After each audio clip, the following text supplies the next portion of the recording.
Well, apparently there was some NFL games yesterday. I guess preseason started. Listen, I'm out of the loop. I don't care. It's a lifetime boycott for the NFL. But apparently, I'm on IG. I'm looking at people's posts. There was a Miami Dolphins game yesterday, which I could tell because it was driving down there by Hard Rock Stadium. A bunch of cones. I assume something was happening. I didn't know exactly what, but there was a Dolphins game yesterday. I don't know who they played. I don't care. But again, there was some games yesterday. Dolphins played, and a couple of a couple of Miami Dolphins players were there. Some wide receivers actually kneeled down in protest during the so-called national anthem. And that sparked, of course, some controversy from the dominant white society and the mainstream media. And, of course, Clockwork Orange, number 45, had something to say about that.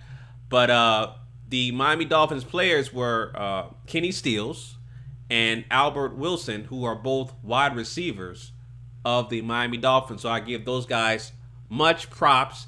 And I understand there was an NFL Hall of Fame ceremony last week, which I didn't watch either. But I did see that Randy Moss did have a tie to pay homage to the fallen victims of systemic eugenics. Is what I call it. The population control of black people by race soldiers who are killing off unarmed black men, women, and children consistently. Systemic eugenics. That's what law enforcement, aka race soldiers, do on black people. They prey on us, unarmed. And he paid homage by having the fallen victims of those tragedies on his tie. And, as expected, the dominant white society hates that. He's getting death threats from white supremacists and all kinds of hate mail and, racist stuff like that. And that's to be expected in the system of racism, white supremacy. We have an epidemic thanks to Clockwork Orange for instilling a climate of overt white supremacy by making sure that your racism, if you're classified as white or Caucasian, your racism needs to be overt. It needs to be out in the open. And Clockwork Orange made it cool. He made it okay for that. But going back to Clockwork Orange, he had a few things to say about the protest from NFL players. Namely, I guess he's referring to the two wide receivers, Kenny Stills and Albert Wilson from the Miami Dolphins. There probably were a couple of others as well. If they were, let me know. I'm just going by what I just saw on on social media. Kenny Stills and Albert Wilson were the ones that were kneeling to stand up, right? To make a stand on systemic eugenics, so-called police brutality, racial injustice in this country and around the world, because white supremacy is a global phenomenon. Don't let nobody else tell you otherwise. But anyway, let me go back to these damn tweets, right? Let's go to these tweets real quick. Switch my screen real quick. Let's go to these tweets, what Clockwork Orange said. He said, the NFL players are at it again, taking a knee when they should be standing proudly for the national anthem. Of course, Francis Scott Key, the person who wrote the national anthem, is a known white supremacist slave owner. Facts. Numerous players from the different teams wanted to show their outrage at something that most of them are unable to define. Again, dehumanizing black people as if we are inept human beings that are unable to adapt and to understand modern society. So not only that black people are dumb, we're unable to comprehend what's going on. We're unable to articulate what we are actually trying to do and actually protesting against a system that statistically has always been against us, that statistically are wiping us out by the droves. And this goddamn troglodyte bastard has the audacity to say that we're unable to define what we are protesting about. Okay, let me finish what he said. He said they make a fortune doing what they love. Really? No, they don't. They get paid pennies on the dollar compared to the owners. Then he goes on to say, be happy, be cool. A football game that fans are paying so much money to watch and enjoy is no place to protest. Most of that money goes to the players anyway. Find another way to protest. Stand proudly for your national anthem or be suspended without pay. So again, the face of white supremacy, who is a billionaire, the way white supremacy works, especially if you have billions of dollars, the NFL owners, they don't listen to anybody. Okay, these white supremacist slave owners, all right, they don't take orders from anybody. So someone like a Donald Trump telling or trying to send a message out to the NFL owners by saying, hey, your players are out of line, you deal with them or suspend them. They don't like that. The white supremacist slave owners, they're going to take their own action. Okay? They're going to take their own action.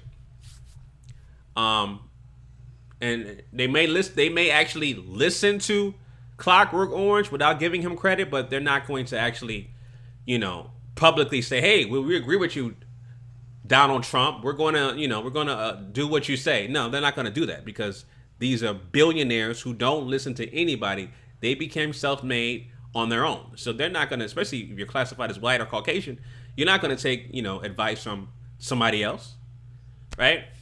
But another misnomer in the lie and the deflection of white supremacy is the fact that he is, again, going with the narrative of I'm white and I say so. So according to Clockwork Orange, most of the NFL money goes to the players. That is a complete, flat-out lie. We know that the money goes to the league and the NFL owners. It's synonymous. The league and the owners, the same thing. The system, which is the NFL, is controlled by the owners who are white. They get the majority of the money. It's a multi-billion-dollar industry, and the multi-billion dollars are seen by the owners. Same thing with the music industry. Shout out to Eric Benet. He's posting a lot of good stuff. Let me go to his IG page, actually. He posted something about the top grossing artists in the music industry only get a small percentage of what... Okay, yeah, this is what he posted right here. He says, musicians only get 12% of the $43 billion the music industry generated in 2017. This is exactly what's happening in the NFL. NFL is generating multi-billions of dollars, and NFL players get a small, I wouldn't be surprised, there's no more than 0.2% of what the NFL is making, right? So, again, the I'm white and I say so ideology by Clockwork Orange, that is a tactic of white supremacy. I'm white and I say so. It doesn't matter if my so-called information is false. If I made it up, of course he made it up and it's not true. I'm white and I say so. Therefore, it's factual. That is what he's trying to come off here. And it's completely false, obviously. So again, that was a false narrative that Clockwork Orange is trying to create by saying most of the money goes to the players, when in fact that's a flat out lie. The league, aka the owners, get the majority share of the profits. Secondly, will be the sponsors, right? The sponsors get that money as well. So, flat out lie once again. And what else he's saying? I think that was it as far as the NFL. He had 2 tweets regarding that. So that was today, 4 hours today from the recording of this video. All right. So don't fall for that. Again, it's a white and I say so ideology by Clockwork Orange. But again, props to Kenny Stills, props to Albert Wilson, and whoever else decided to kneel to take a stand against social racial injustices and systemic eugenics by race soldiers. Much props to you guys. If there were any other players that kneeled, leave your comments down below in the comment section. Let me know, and also let me know what you guys think about the NFL games as well. As far as what happened, as far as what other, I guess, fans are saying about this. I would imagine the fans don't like it because they're majority white supremacists anyway. So anyway, those are my quick thoughts on that. Again, props to Kenny Stills, props to Albert Wilson and Randy Moss. You know what I'm saying? Just for taking a stand against social and racial injustices pertaining to black people who are victims of systemic eugenics by the dominant white society. So much props to them. All right, so those are my thoughts on that, family. Leave your comments down below in the comment section. Make sure you follow me on social media at GMOGMediaTV. It is right here. All right. Right here where you can follow me. Right there, GMOGMediaTV. All right. So anyway, family, that's all I got for now. Sean C, a.k.a. the Black Separatist, signing out. Peace.